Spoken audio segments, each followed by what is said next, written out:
Alex is never going to amount to anything. She's nearly 30 and still working that dead-end accounting job. Meanwhile, Kevin is changing the world with his startup. That's what real success looks like. I froze in the hallway outside my parents' home office. It was my mother's voice, dripping with that familiar contempt I'd heard my entire life. I had just driven 3 hours from Seattle to Portland for what I thought was a casual Sunday dinner. But here I was, overhearing my mom trash-talking me to someone on the phone. No, we're not worried about Kevin's funding. We've got it covered. Alex has been helpful with that at least. It's the only useful thing she's done for this family. My stomach dropped. Helpful with funding? I hadn't given Kevin any money.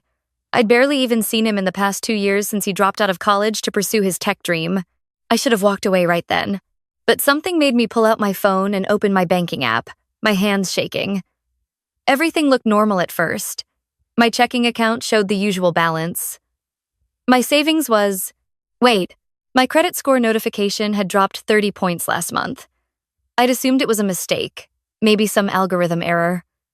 I pulled up my credit report right there in the hallway, and my blood turned to ice. There were 3 loans in my name. Personal loans from different lenders, totaling $80,000. Loans I had never applied for. Loans I had never seen a penny of. The dates on the applications went back over the past 18 months. The money had been deposited into an account I didn't recognize, then immediately transferred out. I stood there, my whole body numb, as 29 years of memories suddenly rearranged themselves into a horrifying new pattern. Let me back up. My name is Alex Chen, and I'm the oldest of 2 kids. My brother Kevin is 7 years younger than me, which meant that by the time he was born, I was already in elementary school, already old enough to be helpful around the house, already old enough to not need much attention anymore. Kevin was the surprise baby, the golden child, the one who could do no wrong. I was the practice kid, the one they made all their mistakes on, the one who had to figure things out herself. When I was 12 and wanted to take art classes, my parents said we couldn't afford it. When Kevin was 12 and wanted a gaming computer that cost $2,000, it appeared in his room within a week. When I needed school supplies, I got the generic brand from the discount store. Kevin got the premium everything, ordered online, delivered to our door. When I applied to colleges, my parents sat me down and explained that they just didn't have the money for out-of-state tuition. I'd need to go to community college first, then transfer to a state school. I'd need to work part-time. They were very sorry, but that was just reality. When Kevin decided he wanted to attend a private tech-focused college in California that cost $60,000 a year, suddenly there was money. Suddenly sacrifices could be made. Because Kevin was special. Kevin was brilliant. Kevin was going to be somebody. I didn't go to my high school graduation. I was working a double shift at the restaurant where I waited tables. I paid my own way through community college, then transferred to the University of Washington. I studied accounting because it was practical, because it would lead to a stable job, because I couldn't afford to dream. I worked 2 jobs through college. I graduated with $30,000 in student loans, which I'd been paying off diligently for the past 8 years. I got hired at a mid-size accounting firm in Seattle. I worked my way up from junior accountant to senior accountant. I passed my CPA exam on the first try, studying late into the night after 10-hour workdays. I made it on my own. I built a life. I earned $95,000 a year. I had my own apartment, my own car, my own carefully constructed independence. And apparently, my parents had been using my identity to fund Kevin's dreams. I walked into that home office without knocking. My mom was still on the phone, sitting at the desk in her usual spot. She looked up, startled, and I held up my phone, showing her the credit report. What is this? My voice came out steadier than I felt. Mom's face went pale, then quickly rearranged itself into practiced concern. Alex, sweetie. Let me call you back, she said into the phone, then hung up. I can explain. You took out loans in my name, $80,000, without asking me, without telling me. We were going to tell you, she said, standing up. We just needed to help Kevin get his startup off the ground. You know how important this is. He's got investors interested, Alex. This could be huge for our family. Our family? I'm not part of this family. I'm just the ATM. Don't be dramatic. We knew you'd be difficult about it, and we didn't want Kevin's opportunity to slip away while we argued. You have a stable job. You can afford the payments. I stared at her. That's identity theft. That's fraud. That's illegal. It's family helping family. We put your name on the applications because Kevin didn't have the credit history yet. You're not actually responsible for. Yes, I am. That's how loans work. My name is on them. My credit is tanking. I'm legally liable for every cent. My dad appeared in the doorway. He must have heard the raised voices. Alex, let's all calm down and discuss this rationally. Where's Kevin? I asked. Does he know? They exchanged a glance. That glance told me everything. Kevin needed to focus on building the company, Dad said carefully. We didn't want to burden him with the financial details, so he has no idea you stole from me to fund his dream. We didn't steal. What else? I interrupted. What else have you taken? Is there more I don't know about? The silence was damning. I left that house without eating dinner. I sat in my car in their driveway for 20 minutes, trying to breathe, trying to think. Then I drove to the address I had for Kevin's apartment in downtown Portland. He answered the door in a hoodie and sweatpants, looking exhausted. His apartment was nice, nicer than mine, actually. Floor-to-ceiling windows overlooking the city, modern furniture, a standing desk with 3 monitors. Alex? What are you doing here? He looked confused but not unhappy to see me. We'd never been close, but we'd never been enemies either. We were just siblings who lived in different orbits. We need to talk. Can I come in? Yeah, of course. He stepped aside and I noticed the dark circles under his eyes. Sorry about the mess. I've been pulling all-nighters trying to get our beta testing finished before the next investor meeting. I sat on his couch. He sat across from me in an office chair. I pulled out my phone and showed him the credit report. What am I looking at? He asked. Loans. $80,000. In my name. That I never applied for. He squinted at the screen, scrolling through the details. I watched his face carefully. The confusion looked genuine. So did the dawning horror. When were these? The dates. That's right when I got my seed funding. He looked up at me. Alex, I didn't know. I swear I didn't know. Where did you think the money came from? Mom and Dad said they'd taken out loans against the house. They said they believed in me, that they wanted to invest in my future. I thought. He ran his hands through his hair. Oh my God. I've been paying them back monthly, but nowhere near enough to cover $80,000. I thought it was like $20,000, maybe $30,000.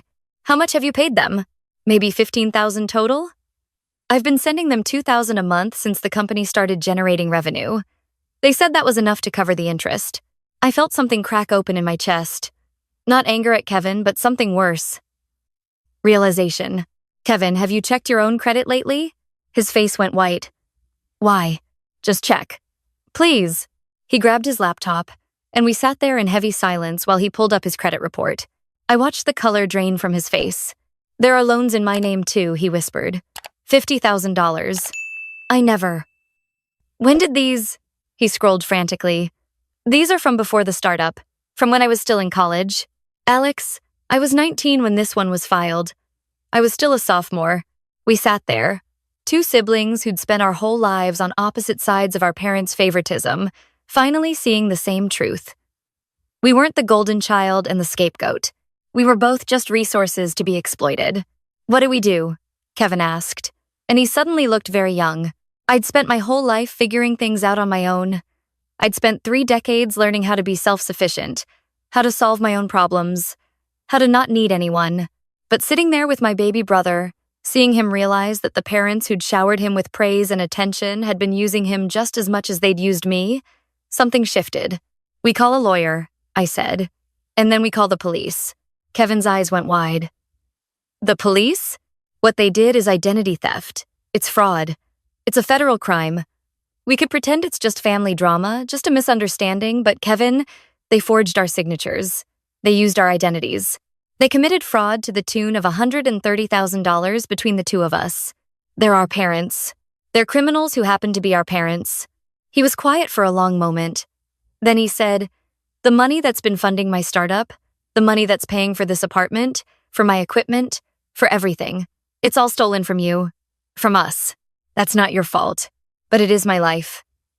Everything I've built is built on fraud. Then we rebuild, I said. The right way this time. It took us 3 days to get all the documentation together.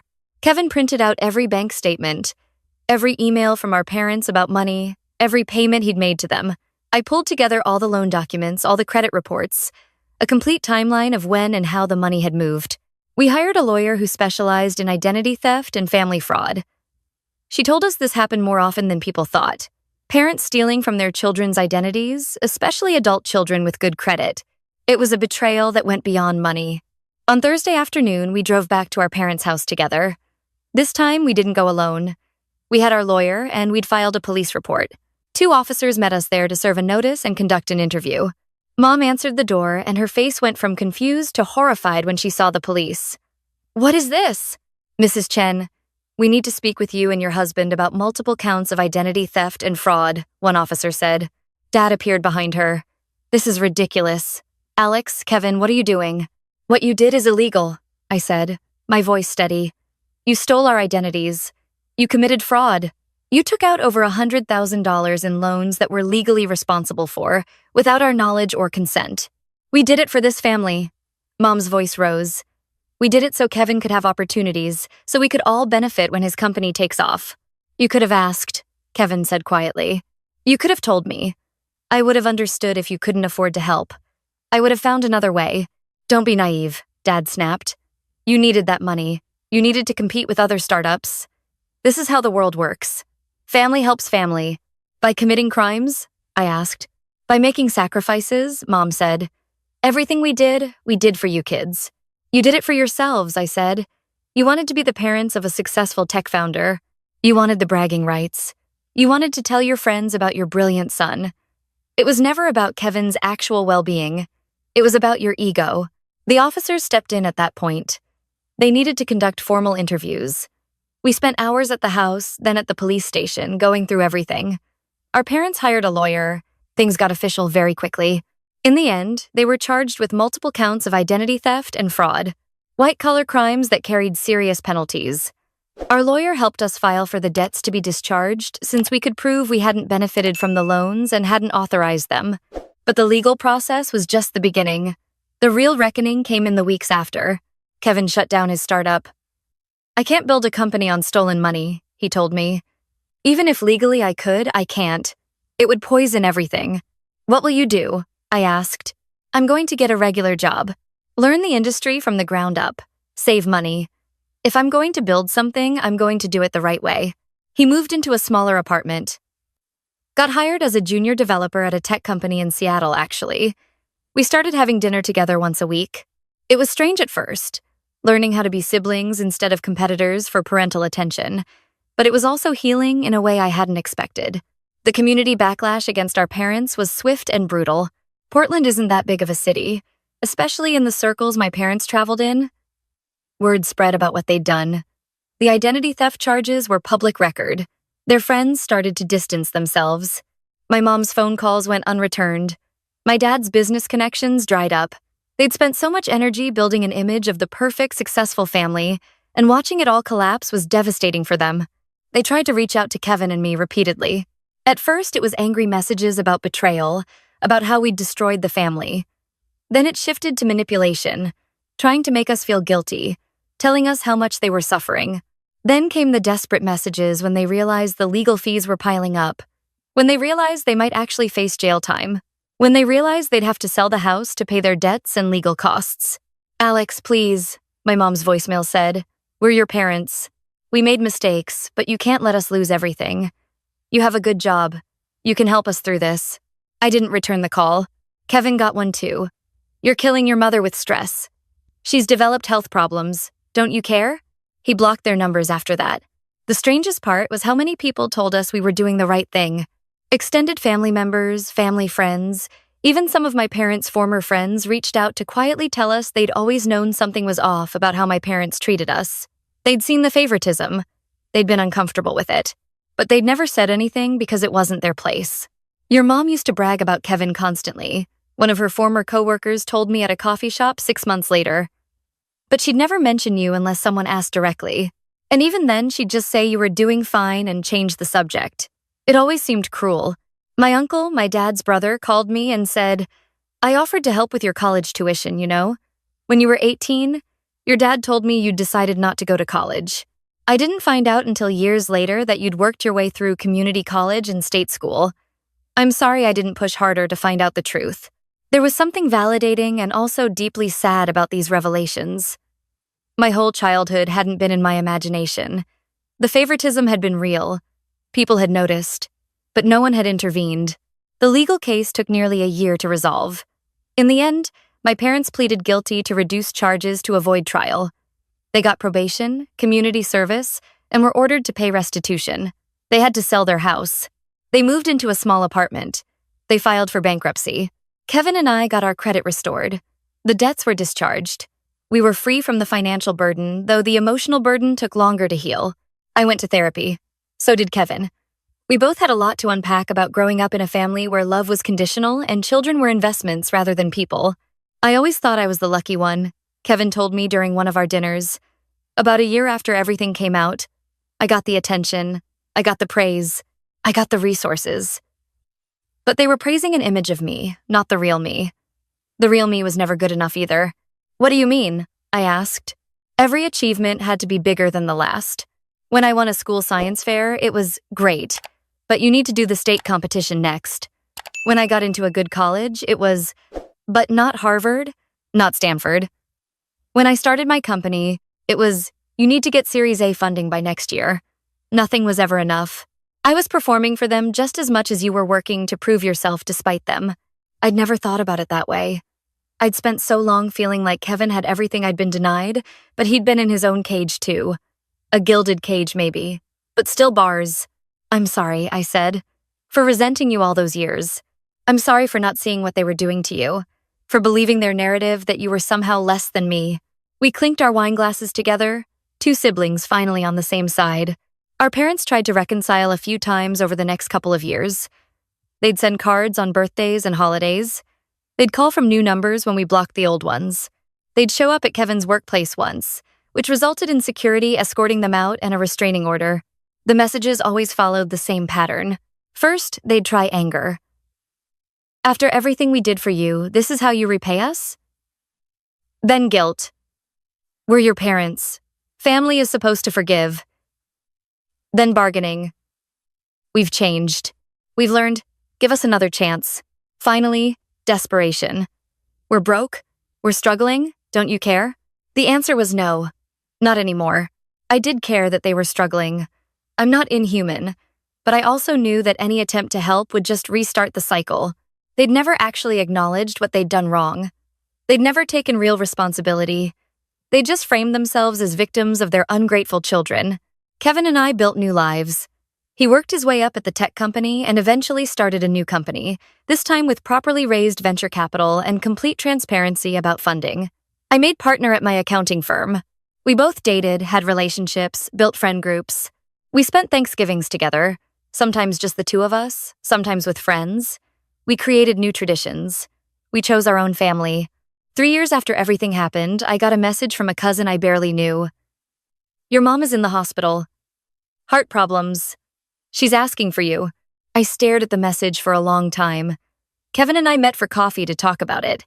Do you want to go? He asked. Part of me does, I admitted. Part of me wants to believe she's had some kind of revelation, that facing her mortality has made her realize what she lost. And the other part? The other part knows it's probably manipulation. She wants something. She always wants something. We could go together, Kevin offered, just to see. And if it's manipulation, we leave. So we went. We drove to the hospital in Portland together. We found her room. She looked small in the hospital bed, older than I remembered. Dad was there too, standing by the window. He looked older as well, diminished somehow. You came, Mom said when she saw us, her voice weak. We did, I said, staying near the door. The doctors say you're going to be okay. I wanted to see you, both of you. I wanted to tell you. She paused, breathing heavily. I wanted to tell you that we're planning to move to Arizona. Fresh start. We won't bother you anymore. That was it. No apology, no acknowledgement. Just a notification that they were leaving. Okay, Kevin said after a moment. Good luck with that. We left. We drove back to Seattle. We didn't talk much on the drive, but somewhere around Olympia, Kevin said. I used to imagine what it would be like if they actually apologized. If they actually admitted what they'd done and asked for real forgiveness. And, I asked, and I realized it doesn't matter anymore. I don't need their apology. I don't need their validation. I spent my whole life trying to be good enough for them, and I finally understand that was never the problem. I was always enough. They were the ones who were broken. I felt tears on my face, but I was also smiling.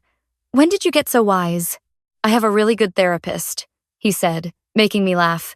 The last I heard, my parents did move to Arizona. I got one letter, forwarded from my old address, about 6 months later. It was short. We're settled in Scottsdale. We hope you're well. We think about you often. No apology. No real acknowledgement of what they'd done. Just a strange, sanitized version of a family update, as if the past decade of betrayal and fraud and broken trust had never happened. I didn't respond. Neither did Kevin. Sometimes people ask me if I regret reporting them to the police, if I think I was too harsh, if I wish I'd handled it differently. The answer is always no. What they did was a crime. Not just legally, but morally. They violated every trust that exists between parents and children. They used us, both of us, for their own purposes. And when caught, they showed no remorse, only resentment that we'd stopped letting them use us. I'm 32 now. Kevin is 25. We're building the lives we want, not the lives our parents scripted for us. We're healing from the damage of growing up in a family where love came with conditions and price tags. Sometimes I think about alternate versions of my life. What if I'd never checked my credit report that day? What if I discovered the fraud but decided to just pay the loans and move on, to keep the peace? What if I'd never told Kevin, never filed that police report? I'd probably still be sending my parents money, still trying to prove I was worthy of love, still playing a role in a family that only wanted me for what I could provide. Instead, I'm free. Kevin is free. We found each other in the wreckage of our family, and we built something real. And that's worth more than any amount of money our parents could have stolen.